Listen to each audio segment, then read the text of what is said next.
जय हिंद दोस्तों, रक्षित खन्ना के इस चैनल में आपका स्वागत है। दोस्तों, आज के इस वीडियो में मैं आपको 4 महत्वपूर्ण जानकारियां दूंगा, जैसा कि आप पीछे बोर्ड पर देख रहे हैं। और इसी के रिगार्डिंग कुछ मैसेज हैं, कुछ लेटर हैं, वो भी मैं आपको साइड में दिखाऊंगा, वो भी आप चेक करेगा। वीडियो में आगे बढ़ने से पहले एक छोटी सी गुजारिश कर रहा हूं, अगर आप पहली बार मेरा चैनल देख रहे हैं या फिर वीडियो देख रहे हैं तो आप मेरा चैनल सब्सक्राइब भी कर सकते हैं, जिसका नाम है रक्षित खन्ना। क्योंकि दोस्तों, वेलफेयर से जुड़ी नई नई जानकारियां आपको मिलती रहती है इस चैनल के माध्यम से, और पेंशन से रिलेटेड जो प्रॉब्लम आती है उसका भी सोल्यूशन किया जाता है।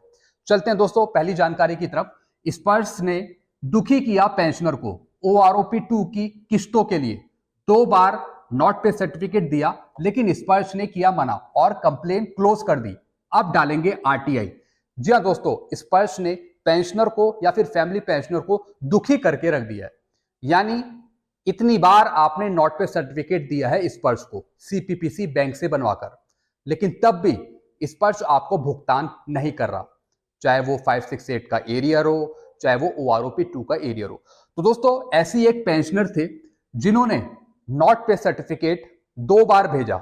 एक तो स्पीड पोस्ट भी कर दिया और दूसरा उन्होंने स्पर्श पे लॉगिन करके ग्रीवांस भी डाला और उसमें भी नॉट पे सर्टिफिकेट अपलोड किया और वो डायरेक्ट भेज दिया स्पर्श को। उसके बाद इनका टोकन नंबर जनरेट हो गया जो उन्होंने कंप्लेंट डाली। लेकिन दोस्तों, बाद में इनके पास मैसेज आया स्पर्श की तरफ से, जैसा कि मैं आपको साइड में दिखा रहा हूं, कि आपकी कंप्लेन क्लोज कर दी गई है। जब पेंशनर ने दोबारा फोन करके पूछा तो स्पर्श की तरफ से बताया गया कि आप दोबारा नॉट पे सर्टिफिकेट भेजिए, हमारे पास आए ही नहीं है। तो दोस्तों, अब गलती किसकी है? पेंशनर की गलती है या फिर स्पर्श PCD की गलती है?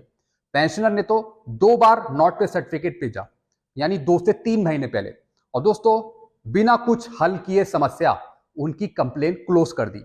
अब इनका स्टेटस भी क्लोज हो गया है और कंप्लेन भी क्लोज हो गई है, यानी पेंशनर का सोल्यूशन कुछ नहीं निकला PCDA स्पर्श द्वारा। पहली इंस्टॉलमेंट इनको मिल गई थी बैंक CPPC से, बाद में पेंशनर ने नॉट पे सर्टिफिकेट बनाया CPPC बैंक से और वो भेजा स्पर्श को। लेकिन दोस्तों, 2 से 3 महीने, 4 महीने बीत गए और बिना हल हुए आपकी समस्या क्लोज कर दी गई, आपकी कंप्लेन क्लोज कर दी गई। तो दोस्तों, सबसे बड़ा जिम्मेवार है यहाँ पे स्पर्श। स्पर्श सबसे बड़ा जिम्मेवार है, जो आपकी प्रॉब्लम सुन नहीं रहा है, कार्यवाही सही नहीं कर रहा है और प्रॉब्लम हो रही है सीधा पेंशनर को, फैमिली पेंशनर को। तो दोस्तों, अब सहारा लेना पड़ेगा। अब डालेंगे हम RTI। जी हाँ दोस्तों, अब इनकी हम मदद करेंगे RTI के थ्रू। किस तरीके से RTI के बेस पर आप डायरेक्टली स्पर्श PCD जवाब देगा। और मैं चाहता हूं कि जल्दी से जल्दी इनको बाकी किस्त मिल जाए OROP 2 की, क्योंकि दोस्तों काफी महीने हो गए हैं जिसमें स्पर्श अब कुछ नहीं कर पा रहा। डायरेक्टली वो आपकी कंप्लेन क्लोज कर दे रहा है और बल्कि हल भी आपका नहीं निकाल रहा वो। ये दुख की बात है दोस्तों। क्या आपके साथ भी ऐसा हुआ है? आप नीचे कमेंट करिए। चलते हैं दोस्तों दूसरी जानकारी की तरफ। 1/1/1996 से पहले या फिर 1/1/1996 से पहले आए पेंशनर को ECHS में ज्वाइन होने के लिए कोई फीस नहीं देनी है। जी हाँ दोस्तों, अगर आप पेंशनर हैं और 1/1/1996 से पहले आए हैं और अगर आप ECHS में ज्वाइन होना चाहते हैं तो आपको कोई फी देने की जरूरत नहीं है, कोई पेमेंट आपको करने की जरूरत नहीं है। डायरेक्टली आप फ्री में ECHS में ज्वाइन हो सकते हैं जो 1996 से पहले आए हैं। 1/1/1996 से 31/3/2003 के बीच में जो आए हैं उनको फीस पे करनी है ECHS में ज्वाइन होने के लिए। जी हाँ दोस्तों, अगर आप 1/1/1996 से बाद के हैं, यानी 1/1/1996 से 31/3/2003 के बीच के हैं, तो फिर आपको पेमेंट करना होगा ECHS में ज्वाइन होने के लिए। क्योंकि दोस्तों 1/4/2003 से ECHS कंपलसरी कर दिया गया आप सबके लिए, लेकिन जो उससे पहले के हैं 1/4/2003 से पहले के, तो उनको पेमेंट करना होगा ECHS में ज्वाइन होने के लिए।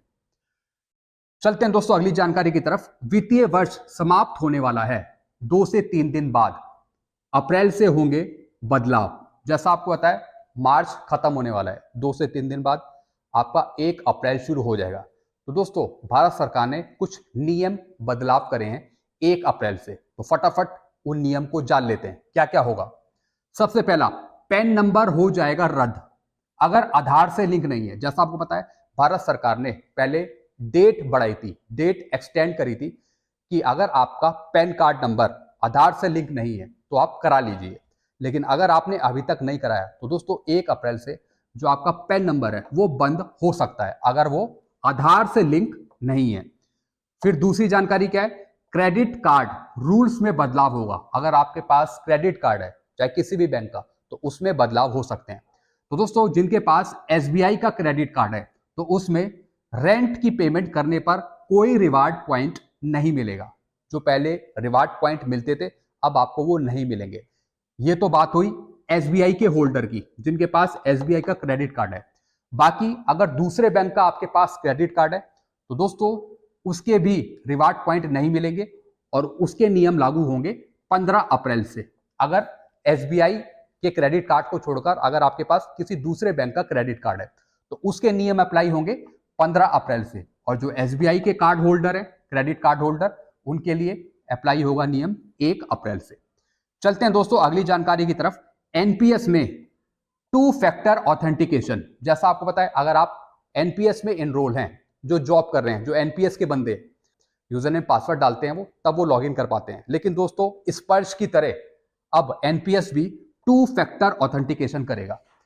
यानी दोस्तों ये नोडल ऑफिसर भी कर पाएंगे और जो एम्प्लॉई हैं फिर वो भी कर पाएंगे। यानी ये सिक्योरिटी पर्पज से करा गया है। यानी जो पहले आप यूजर नेम पासवर्ड डालते थे तो उससे और बेहतर सिक्योर करा गया है। तो हो सकता है कि आपके पास ओटीपी भी आए। तो दोस्तों 2 फैक्टर ऑथेंटिकेशन कर दिया गया है 1 अप्रैल 2024 से। और दोस्तों फिर ये गो लाइव भी कर दिया जाएगा। हर एक को ये करना होगा 2 फैक्टर ऑथेंटिकेशन।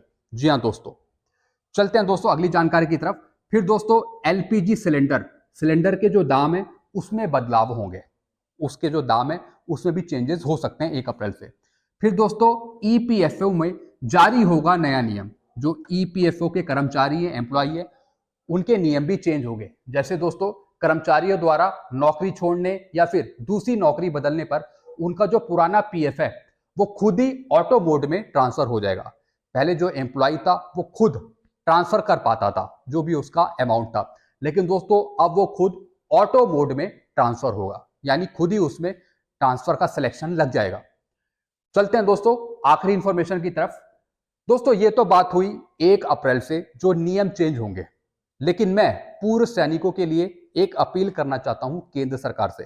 दोस्तों जैसा आपको पता है पुराना वित्तीय वर्ष खत्म हो रहा है 31 मार्च को और एक नया वित्तीय वर्ष लग जाएगा 1 अप्रैल 2024 से। तो दोस्तों मैं केंद्र सरकार से गुजारिश करूंगा कि 1 अप्रैल से जवानों जेसीओस की जो भी मांगे हैं उसे सुन लिया जाए। यानी बहुत सारी डिमांड है जेसीओस ओआरएस की, लेकिन उसमें से जो डिमांड केंद्र सरकार पूरी कर सकती है तो वो करे।